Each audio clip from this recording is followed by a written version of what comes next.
This is TWiT. Now I know why I can't get the Z Flip. That factory's closed. Whoops. Now I know. Weren't you just saying that Samsung was in the clear? I was just saying they were in the clear. An employee in the division that's in charge of smartphone production tested positive for coronavirus, so they've shut the factory down. And this is in South Korea. This is not in China. Might reopen on Monday. Oh, that's bad news. The shutdown's impact expected to be minimal. I guess if nobody's buying it.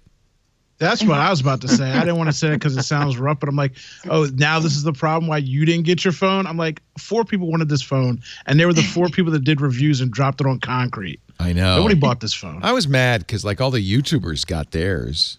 That's why. And they had to send them back. Yeah, that's true. I wanted one to keep.